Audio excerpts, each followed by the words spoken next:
Welcome to Never a Dull Moment. I'm Greg Blythe, and today is not a dull moment. We have two amazing knives. We have a 300 millimeter Yanagiba. We have a 270 millimeter Sujihiki. These are very fancy words for those of you who are not knife nerds. If you are knife nerds, not only do you know the words, but you might not already know everything that I'm going to teach tonight. Today, we're going to actually teach you what's the difference between these two knives. So the first thing I want you to notice, okay, these two knives for the most part look exactly the same. I mean, forget that one's a little bit longer. You would think, what's the difference and how could they possibly have two different purposes? Okay, so what you will notice if you pay very close attention is that this knife, the Yanagiba, this is a fish slicing knife. The Yanagiba is not ground in the way that you're used to seeing.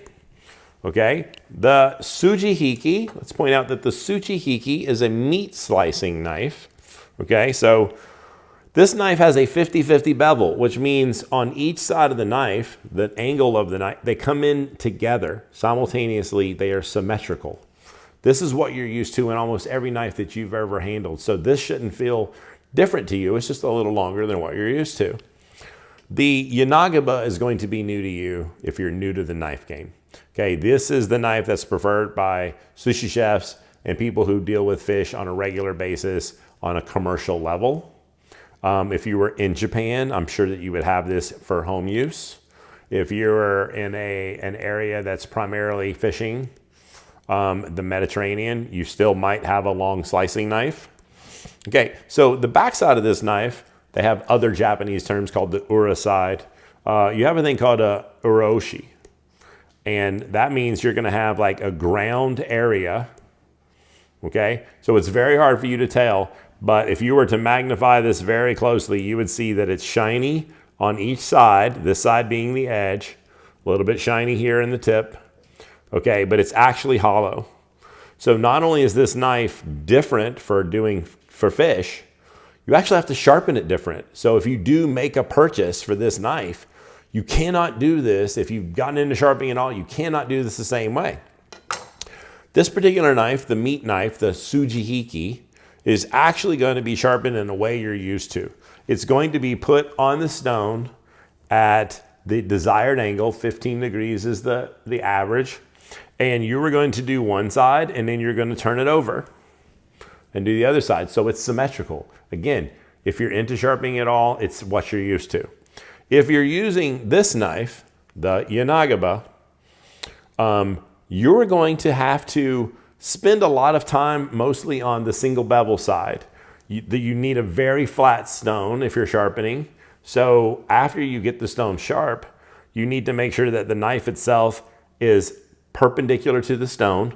So it's going to move back and forth and stay perpendicular to the stone so that the two contact places are the only thing that touch. We do not want to disturb the concave part of the knife. The concave part of the knife is there so that as you're cutting the fish, it lets go of the flesh.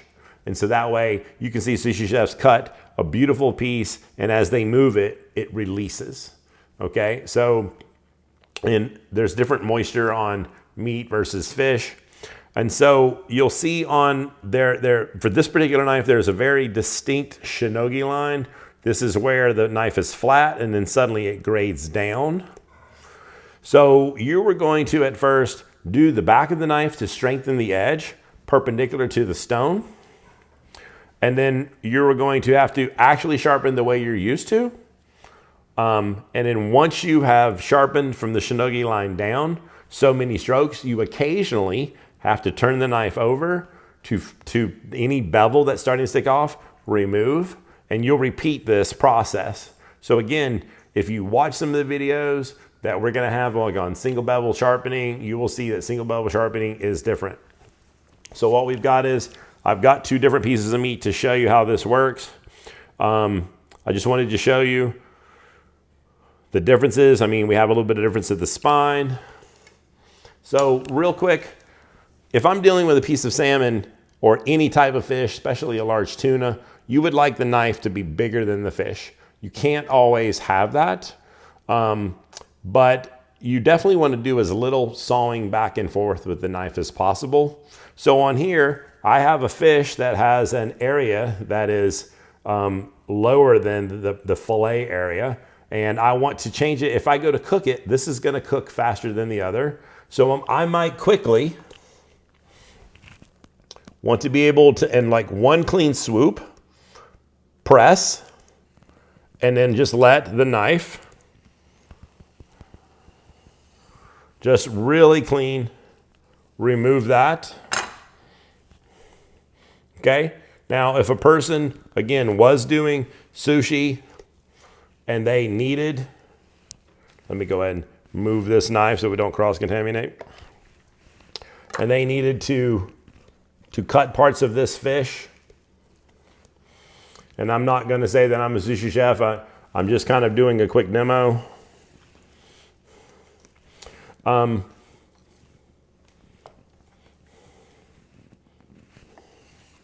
Let's get some nice fillets here.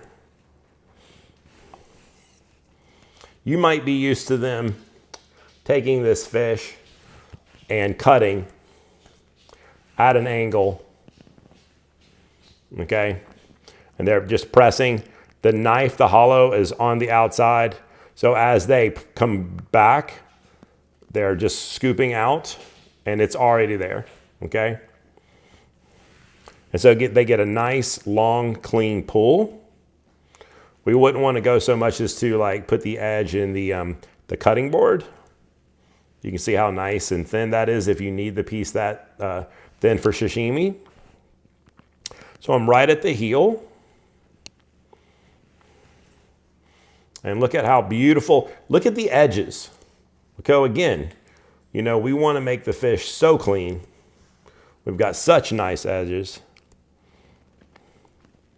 This knife it does a little bit of a scooping motion because of the hollowed ground.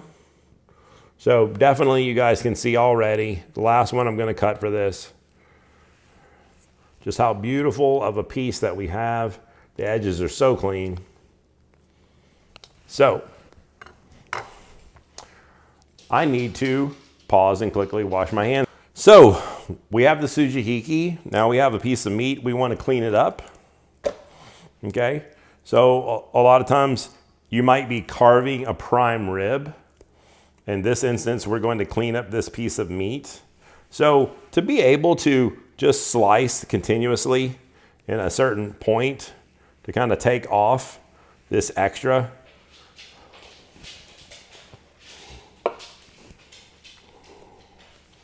Okay, I like to keep as much on there as possible, so I'm not maybe removing as much as some people. But there's like that kind of silver skin cut that's on the outside of the meat.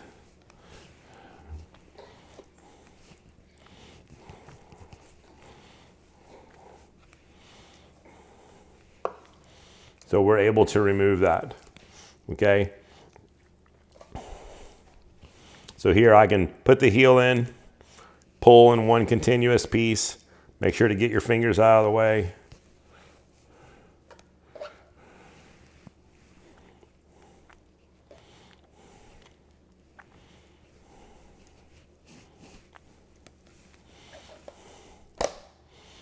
All right, so definitely I've got some more cleaning up to do before we prepare this for a feast later.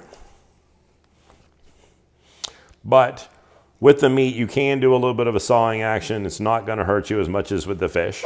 So I'm going to stay here and get this prepared. So I'm going to make some amazing food. I wanted you guys quickly to see that there is a difference between the two knives. If you're out there shopping and you see the two and you think, oh, it does one or the other, it does not. This does the fish. This does the meat. They have two different names. They are Yanagiba and Sujihiki. Know the difference. Have fun shopping. God bless. Thank you. Hopefully this was not a dull moment. We'll see you next week.